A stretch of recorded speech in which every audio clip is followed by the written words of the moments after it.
Hey everybody, I hope everything is going cool out there in YouTube land. Got my son back there being sneaky in this overexposed area behind me. Looking great, looking professional. So for those of you who don't know me, my name's Leo. I recently decided to switch careers and go apply for the post office CCA position. So I'm gonna make this one video is gonna cover basically my application process of it all, and then my experience with that and the CCA orientation, the LLV training, and then the CCA Academy. Basically, I'm gonna lump it into one video. Okay, so in case you don't know, I'll explain some kind of the process, what I remember it to be. I didn't take notes for the video, so this isn't going to be perfect. I'm also just trying to hold my phone here, so hopefully it's not too shaky for you guys. Basically, I originally applied back in like November of 2022, and the whole thing went relatively smooth. And then the problem was they sent an email with a bunch of things that you need to do. And I spaced one of those things, and it was go get your fingerprints done. And you were given like 5 minutes. You were given like 5 days to get your fingerprints done. And I think on day 6 or 7, I realized I didn't do that. And then I sent an email saying, hey, is there a way to still go ahead and get this done, even though I spaced it? And I never got a reply back. And waited around for more than a month, but I did everything else, the background check, all of that stuff that you got to fill out. I did it all, just the prints, right? That's the only thing I messed up on, was the fingerprints. The unfortunate part about the process is I had to wait a really long time to finally get an email saying you're not eligible to go further because you didn't complete, the fingerprinting. So I started all over again, and then I think it'd be the beginning of February of 2022. I reapplied again, and then this time when they send all those emails, I did everything. You accept the position, you do the fingerprinting, you do all the stuff, you fill out the background thing. So we do it all over again, and didn't skip any steps. And guess what? I got an email back. Maybe it was a phone call back. I think it was a phone call to go ahead and come in and get my prints done. And they do the prints in-house here at USPS. I've heard other offices are different. You might have to be sent someplace else to do the prints. Just some things I've heard. But here, this was February of 2020. I think I did my fingerprints in early March. I want to say like early March 2022. And then everything just slowed down from there. The whole process took a really long time. And I think after I got my fingerprints, I would say it was another almost 3 months. And then I got a thing saying, congratulations, your email and stuff. Congratulations, you're able to go further now, whatever. And then stuff really started happening. So meanwhile, I'm doing odd jobs, doing things like that. I left my regular job. I don't advise you guys to do that. If you're watching this video for advice, I would honestly say don't quit your regular job until you're seriously scheduled for orientation. Now we're on to that section of the video here, orientation, what all happens with that. Okay, change the scenery. So with orientation, I was given a date to...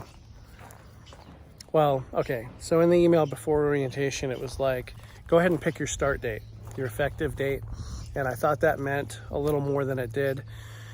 I was given 3 days to choose from, and I picked one that happened to be after my kids got out of school, so that I wasn't trying to balance all of that. Kids got out of school, here we are. Like, I'm pretty certain the effective date or the start date came and went. And I'm still sitting here like, okay, well, what does that date mean? What did that date mean? It means something to the post office. I don't know if it's when your 90 days begins the countdown or not, but for you, it doesn't mean you're necessarily starting on that date. You're gonna get another email that schedules you for your orientation. Orientation for me was 3 days, and it was over in a different town about an hour and a half away. So I got sent in a hotel. They ask you if you can afford the hotel. and all the related travel expenses. If you can't, I mean, you do get government rate and non-taxable form. So it's like as dirt cheap as it can be as far as the hotel goes, but you still got to pay for your food and stuff like that. So they tell you if you can't, they can issue a postal money order and cover you. So I headed over, did orientation. I believe start time was 6 a.m. till like 3:30, so you had a half an hour lunch. It was initially just a really disorganized sort of a setup. We showed up at 6 a.m. and we're told where to go. We get there and there's a locked door that you hit a buzzer at. Apparently the buzzer is broken. It's not working. So we were also told it's really important that you show up right on time, and we were all there at 6 a.m. However, it kind of seemed like nobody else was. So we're all standing at the door. Here it is, 6:02, 6:03, 6:04, and we're all kind of like, okay, what's going on? You know, is this a test? Do we just stay, right? 4 of us total. There were 3 CCAs and 1 MHA, mail handler assistant. So eventually somebody actually came out the door who was leaving for the day and was like, oh, are you guys here for training? And we were like, yeah, we're here for training. So they let us in, and then she takes us right to the training room and sits us down and says she's going to go find somebody to get us started, and she never comes back. And we end up sitting in this room together from probably, I don't know, 6:07, 6:08, all the way until I think 6:45, and nothing's happening. So we're chatting amongst ourselves about our different, our experiences and getting hired and stuff. And one of the guys was just like, okay, well, I don't think anybody's coming for us. It's 6:45. They're gonna go wander around and try to find somebody. And apparently they found the acting temporary postmaster, or whatever name they've got for such a role. And he came in, introduced himself, talked to us really quick, and got us set up on a conference call. So the orientation was just a conference call, and PowerPoint presentation is basically what it is. So you've got a couple of people who are in charge of the whole show taking turns talking to us about different stuff, and then you're watching videos and PowerPoints. It's kind of funny because the timing of getting started with it and stuff was seriously like, we started and then we took a break like 20 minutes into it, and it was like, wow, we're not getting anything done. Anyway, we got some one-on-one time with the acting postmaster, and we were able to ask a bunch of questions and things like that about the job itself. Nothing about the job itself was really talked about in orientation. It was more like a policies and procedures discussion more than anything. And at the end of the 3rd day, they went over some LLV safety stuff. And then that was on that day, the postmaster came in and said, hey, you're gonna have to stay an extra night, to me, because I was the only one from out of town, because I have LLV training the next day. So this whole thing was, so it was Monday, Tuesday, Wednesday, and then Thursday I went north a half an hour to where LLV training is. Did the LLV training, didn't really know where to go there either, kind of just show up. I saw some what I imagine are letter carriers standing around, and I was just like, hey, do you know where I go for this? And they were like, oh yeah, just go through these doors. And I went through the doors, and then again, instantly lost all over again, like, okay, now that I'm a little less glare, maybe. So then I'm like, okay, now that I'm here, where do I go? And then there was a guy in there who realized that I looked like I had no clue where I was going, and he told me where to go. And then I met the guy for LLV training, who was really cool. The guy sat down with me, and we talked about my experience and stuff, and he looks at your driver's license and writes some things down. And then you go and get introduced to the LLV. So they show you the rig, they talk to you about it, do's and don'ts with the LLV, stuff like that, things to watch out for. And then basically you just start right in it. You do a little pre-trip inspection, and then you start doing things. So there was like a little course set up there where you deliver to mock mailboxes. Only you weren't even actually, with my experience, you weren't even opening the mailboxes. But the first thing you're supposed to do is pull up to a mailbox. And I pulled up to the mailbox, and I ended up probably like 3 feet away, like too far to reach. And that was kind of embarrassing. But then the very next time I got to do it, second attempt, I pulled up right where I needed to be. And then I didn't really have any problems with it after that initial, oh my goodness, I'm way too far away. You're not actually opening up the mailboxes in my experience, is what I was saying. And I think I got distracted. You just kind of tap them. Just be like, boom, yep, I delivered. And you're practicing your blinkers. You know, you got your hazards going, but you're using your blinker to blinker over to the box and your blinker to pull away from the box. And then we went on 2 different drives at different points of the day. First drive was about a half hour for me, and then the second drive ended up being about 45 minutes, where we just drove through town. Kind of gave you some experience behind the wheel while somebody was there, you know, coaching you along the way. One of the things you'll see about LLV training is that you tend to hug the center line. And so one of the things that they suggest is to, if anything, you know, kind of hug the outside where you're sitting on the right side, and then you'll do okay. After LLV training, what happened next? Well, I got Friday off, and then Saturday was shadow day. Now, shadow day is not to be confused with like a training day of any kind. Shadow day is you're literally this person's shadow. They're not even necessarily showing you how to do the job. They're just showing you what the job is. And so you literally watch them do their job and you follow them around. Now, my guy totally answered questions and stuff, but the regulars on his route, you know, not the regulars, the customers on his route were always like, hey, you know, there's this guy following you. It's just kind of funny. They just kept saying the same jokes over and over again. Or, hey, you got yourself a bodyguard today. And yeah, you know, just funny things like that. So I asked some questions and stuff like that. The guy had a park and loop route. He had done the job for over 20 years, and he's literally only done one route. And it's always been this one route. And so I was amazed the dude's never put in bids. He's never bid for other routes. He started on this route and never left the route. Said he just fell in love with the route. And now he knows everybody so well. Everybody knows his name. They're like, hey, I'm just kind of making this anonymous. And he seemed to know everybody that he saw on his route too. He knew them by name.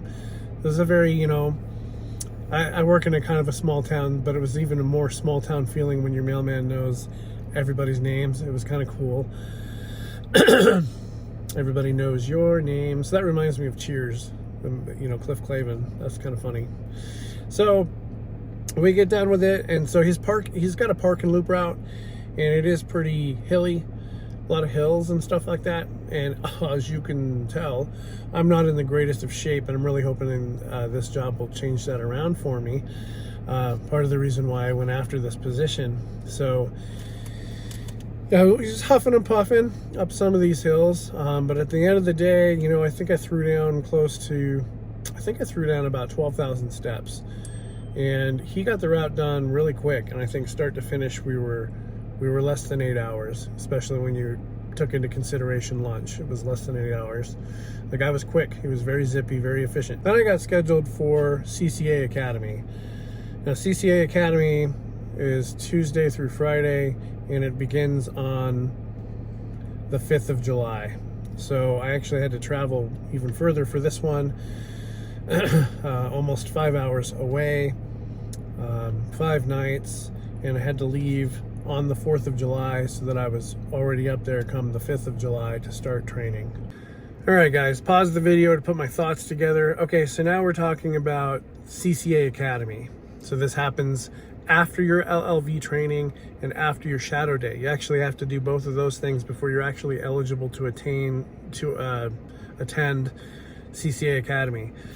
So we get up there, you know, get all checked in, ready to go. I believe now we're starting at 7 a.m. and the schedule's like 7 a.m. to 3:30. This one is 4 days. Really cool experience, actually. They tell you a lot, and here's where you actually start learning about the job that you're going to be doing. Unlike orientation, which pretty much it was useful. It gave you a lot of baseline information and policies and what the USPS is all about, a little bit of their history and stuff like that. But let me reiterate, orientation just teaches you nothing about your job, nothing about it at all. And that's what CCA Academy is for.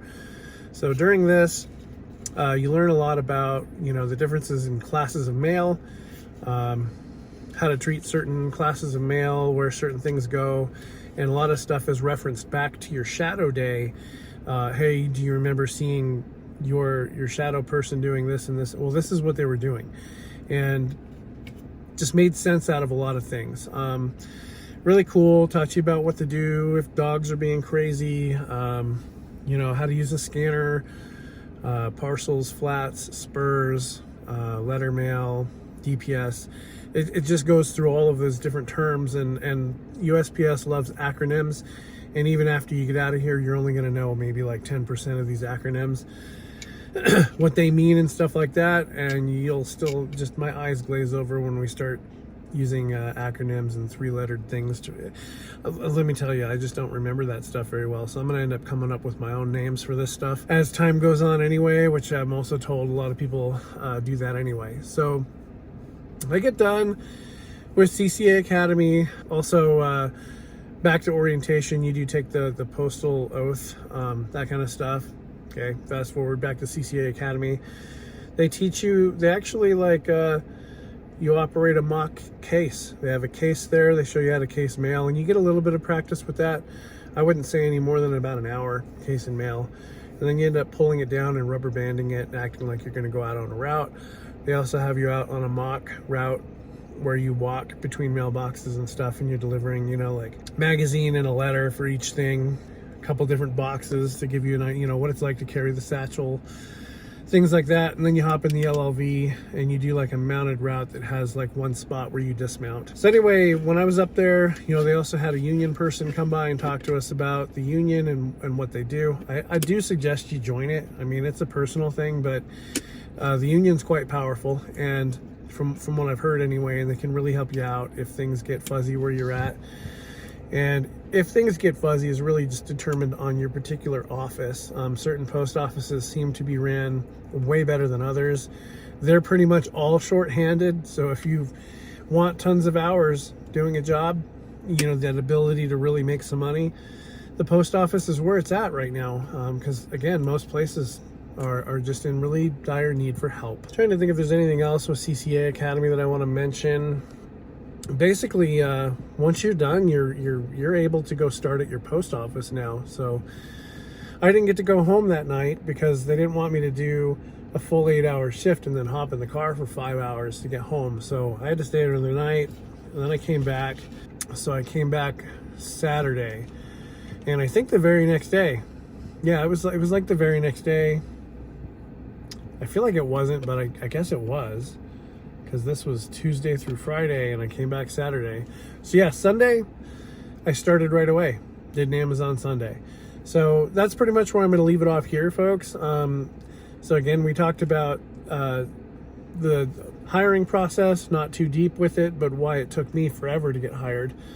And then we talked about orientation, moved it on to LLV training and shadowing, and then we talked about CCA Academy. I'm going to make a follow-up video to this for sure. We're going to discuss what Amazon Sunday was like for me, what I do and did to organize packages, and how all that stuff kind of works. Just to kind of, I'm hoping by making this video, if you're in the process right now, that this makes you feel a little more confident about it, just kind of knowing what's ahead. I did my own research here on YouTube too, and there's a guy named Charles on here who's from the next state over, and he talked about a lot of this similar stuff, but I still had questions above and beyond that, and I'm pretty sure I've brought them up in my own video here. So again, hopefully it gives you a broad overview of what's going on. Feel free to leave comments, asking questions below, and I'll do my best to reply to y'all about the processes and stuff like that. Just know the hiring process does take time. It's a government job. You're a federal employee after all of this is said and done, and the process to get going takes a while. It is kind of pokey. nothing with the post office is quick. But once you're going and once you're started, you know, you're in kind of a thing. So, all right. So again, look for that next video coming up where I discuss what it's been like the first few days of doing this. And we'll go from there, folks. Hope you have a great day. Good luck on your journey with the post office. And don't forget to hit that like button if you wanna. All right. Later.